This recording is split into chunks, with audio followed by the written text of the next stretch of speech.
Caro professor, saudações aí. Espero que o senhor esteja bem aí com seus familiares, né? Que esteja tudo certinho. Estou aqui para apresentar o nosso trabalho de economia, né? Nós vamos trazer aqui um pouco da medida 936, da MP 936. Vamos trazer os pontos assim como o senhor delineou lá no vídeo, ok? Vou ser bem sucinto aqui rapidamente. Bom, primeiramente, né, o tema, né? Pandemia do Covid-19 e a intervenção do Estado na economia. Os membros do grupo são o Nilo, que trabalhou na pesquisa e fundamentação juntamente com o João Cura, o Paulo Santos, que fez a sistematização, o Lucas, que construiu o roteiro, e eu que fiquei com a parte do histórico e com a apresentação. Primeiro eu vou trazer aqui, bem resumidamente, o que é o cerne da medida MP 936, né? Ela traz um benefício emergencial no valor de R$ 600, a redução é, temporária da jornada de trabalho com redução proporcional do salário e a suspensão temporária dos contratos de trabalho por até 60 dias. Bem, essa, essa redução salarial, ela é limitada ao salário mínimo, né? Ninguém pode receber menos que salário mínimo dentro dessa regra. A questão da suspensão, ela, como foi dito lá, é válida por 60 dias e dentro desse período o trabalhador pode entrar com um pedido de seguro-desemprego que não será descontado num eventual demissão que ele possa sofrer depois, né, ele ainda vai ter o seguro-desemprego lá numa eventual demissão. Um outro, então, assim, via de regra, e tem a questão dos R$ 600, foi o governo propôs R$ 200, mas o Congresso discutiu até R$ 1.200, mas acabaram fechando em um consenso de R$ 600. Então, assim, em linhas gerais, tem uma questão também do seguro-desemprego, tem um escalonamento dos salários, né? As pessoas vão poder estar recebendo lá um seguro-desemprego, limitado, os que ganham mais é limitado ao teto do INSS, né? Tem um escalonamento lá, até tanto, você vai receber tantos por cento, tal. Então, assim, eu não vou entrar em detalhes aqui, porque senão o vídeo ficaria muito longo, mas a gente tem ciência de que isso se dá dessa maneira. Um outro ponto, passando para o próximo ponto aqui, que seria a historicidade, algo que já foi feito no passado ou em outros países, a gente lembrou de alguns fatos, né, históricos e também fizemos uma pesquisa. A gente tem em outros a questão dos outros países, o Reino Unido, por exemplo, vai dar 80% de um salário deles lá, né, que é em torno de 2.500, limitado a 2.500 euros, né, é, um pagamento parcial, né, vai dar também ajuda a microempresas, tal. A Alemanha está fazendo ajuda, dando um relaxamento fiscal, né, para as empresas e pessoas, né, e está injetando nada menos que 600 bilhões de euros na economia para ajudar diretamente trabalhadores e também empresas, né? Um plano semelhante com o que eles fizeram lá em 2008 e que foi considerado bem sucedido para eles lá, né? A Itália e a Grécia estão trabalhando na linha de aumentar o bem-estar social das pessoas e tá dando dinheiro, né? A, a, a Itália está dando dinheiro diretamente, é, é, assim, e olha que lá a economia está paralisada, né? Então, os Estados Unidos está dando US$ 1.200 por pessoa e eles dão mais US$ 600 por cada filho, né, que, que as pessoas têm, e também está fazendo intervenções na, na intervenções na economia como um todo, né? Também Argentina e México também estão trazendo ajudas diretas aos trabalhadores. Com valores, né? A Argentina está dando 1.000 pesos, 10.000 pesos para cada trabalhador. Vou passar para a segunda parte aqui. Bom, ainda na linha da historicidade, a gente traz outros exemplos aqui de intervenção do Estado, né? É, lá no Antigo Egito, né, que o faraó fez lá 7 anos, lá a Bíblia já trazia lá 7 anos de estoque, né? Ele concentrou os grãos para uma propensa é, propensos momentos difíceis, né? Mas a gente tem outros também, tipo na época da crise de 29, né, que o governo interviu no Estado fortemente, né? Que depois a gente vai falar um pouquinho sobre o New Deal, mas teve também o Plano Marshall, um plano de reconstrução da Europa, né?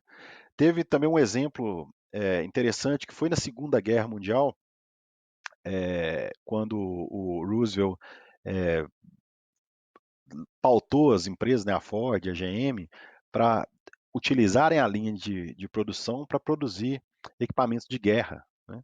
Então, foram momentos em que o Estado interviu de alguma forma na economia, né? Mais próximo da gente que tem a crise de 2008, né? Que a China colocou 550 bilhões na economia deles, o, o bloco do euro gastou 2,5 trilhões de euros, né, para tentar estancar aquela sangria. Os Estados Unidos acabaram até assumindo bancos, né, o setor público, né, acabou assumindo alguns pontos da economia, né, tiveram que intervir para que não houvesse um crash maior. E a gente pode lembrar também aqui, me lembrando aqui agora, da questão lá do salvamento dos bancos lá pelo Fernando Henrique Cardoso, né, que foram 550 bilhões de reais na época, né, para salvar os bancos brasileiros. Bom, então, isso posto, nós vamos passar aqui para o próximo ponto, que seria a exposição de motivos. A exposição de motivos eu acho que é muito curiosa, porque, em resumo, é mitigar o desemprego gerado pela brusca desaceleração da economia causada pela pandemia do Covid-19, haja vista a necessidade primordial de isolamento social, o que interfere diretamente nos meios de produção. Interessante que essa medida, essa exposição de motivos, ela é assinada pelo Paulo Guedes e lá ele traça assim um cenário pandêmico mesmo, de que ia ser extremamente necessário isolamento social, que isso ia interferir diretamente nos meios de produção, que se fazia necessário uma intervenção estatal nesse momento para estar mitigando o problema do desemprego, que está mitigando o sofrimento das pessoas que não têm é, condição de se manter, né?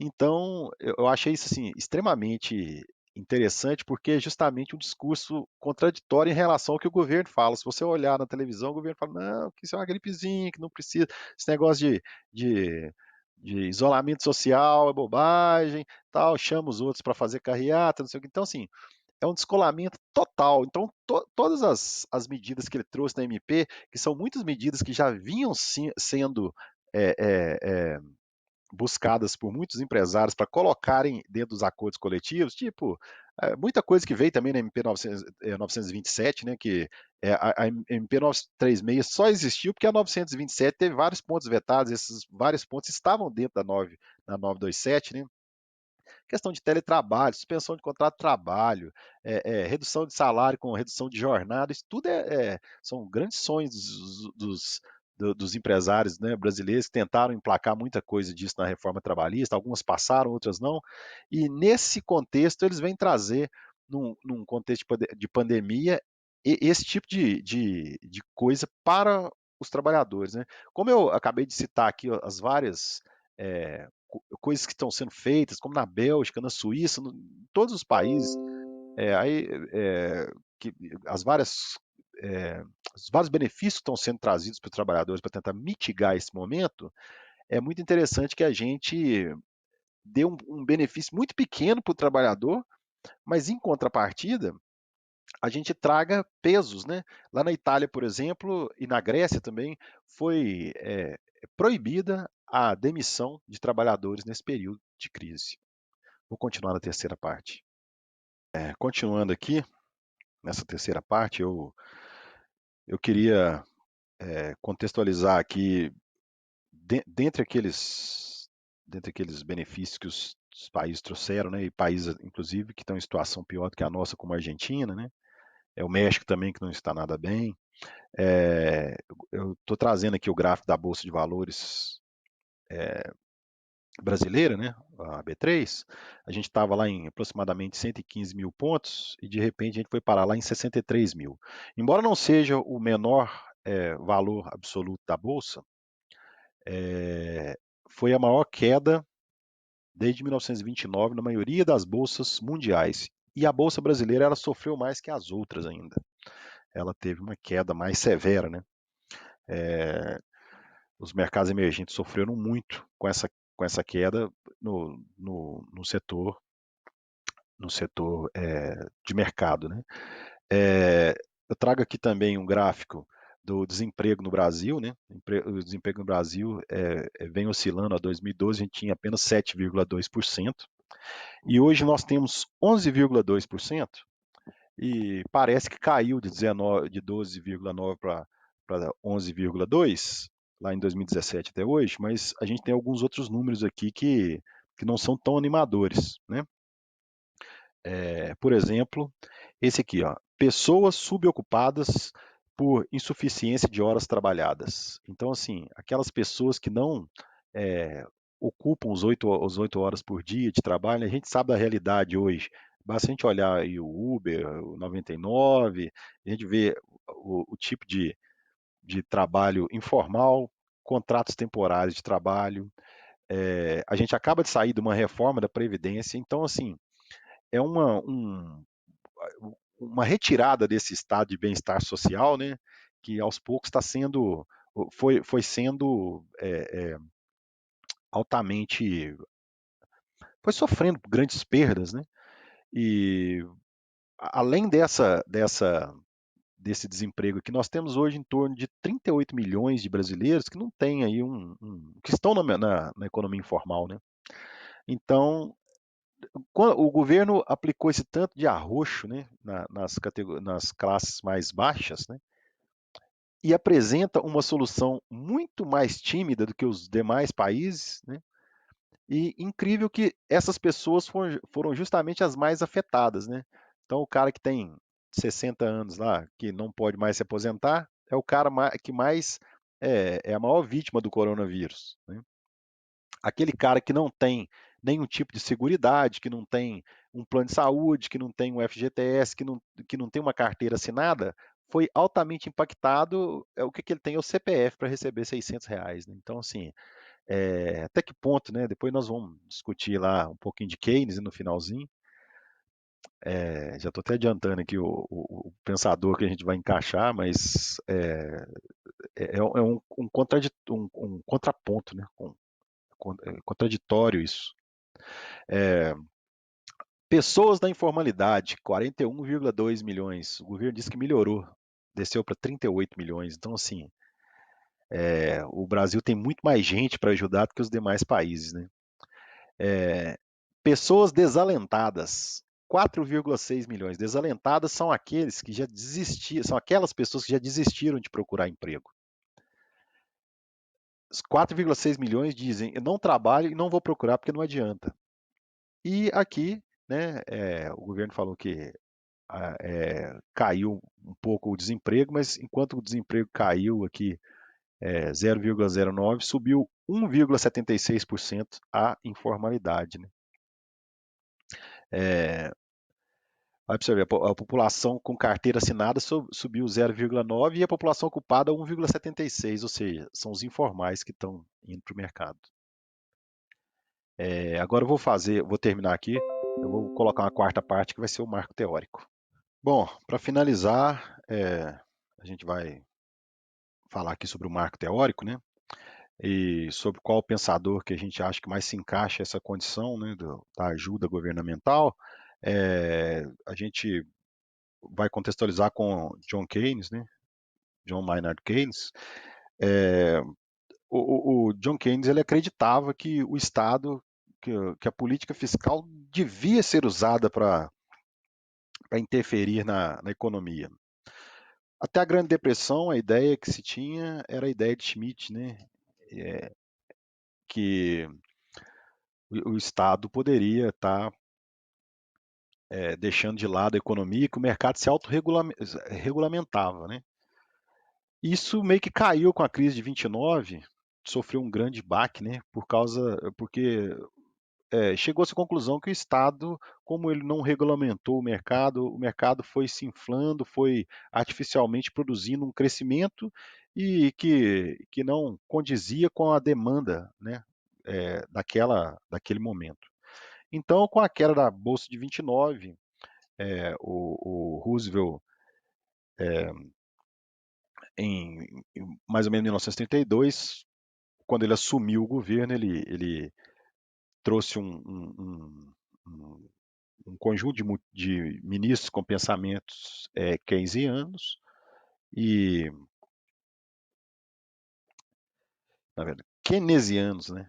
Melhor dizendo, pensamentos keynesianos, e eles trouxeram aquelas ideias deles de que os gastos públicos deveriam ser utilizados para tentar buscar uma melhora da economia com o New Deal. Né? O New Deal, é, New Deal, melhor dizendo, que seria uma ideia de um novo contrato, um novo acordo, né? É, ele trouxe elementos como o controle da emissão de valores, né? Trouxe investimento em áreas dos setores básicos da economia, trouxe ações que consolidavam ações que faziam junção de ações econômicas com ações sociais, dando aquela ideia já de bem-estar social. Né? O Keynes ele pensava que os gastos públicos deveriam ser usados para gerar empregos e impulsionar a cadeia produtiva. Ele tinha a ideia de que cada dólar que você injetasse na economia, esse dólar ele, ele passaria por um multiplicador, né? O chamado multiplicador keynesiano. Esse dólar ele não se refletiria apenas em um dólar na economia. Com o efeito maior que o investimento trazia, agregando valor na economia, isso se tornava mais do que um dólar. Então ele acreditava que dessa forma, né, o governo poderia impulsionar a economia. Ele achava também que o desempenho da economia ele era influenciado tanto por decisões políticas, decisões públicas como privadas. Então, ele também tinha uma ideia assim que o curto prazo era importante, né? Enquanto a ideia do Schmidt era mais que as coisas ao longo prazo elas se assentariam, né? O mercado faria com que assentassem, né? Keynes tinha uma ideia que o momentâneo era importante. Então, o aumento do desemprego muito elevado num curto período de tempo era mais importante que o aumento gradual do desemprego. Ele achava que isso trazia marcas mais profundas para a economia, né? Então ele achava que essas oscilações bruscas tinham que ser compensadas de alguma forma pelo governo. Né? Então, e ele tinha uma preocupação maior com o desemprego do que com a inflação em si. Então, dessa forma, a gente concorda com Keynes, né? A gente acha que nesses momentos de crise muito brusca, que o Estado tem sim que intervir, né? Para evitar maiores consequências para a economia, e é o que o Estado tem feito, né? Na maioria dos momentos em que isso acontece. Professor, esse é o nosso trabalho. Gostaria de me desculpar aqui pelas limitações técnicas, né? E agradecer os outros membros do grupo aí. Um abraço, a gente se encontra.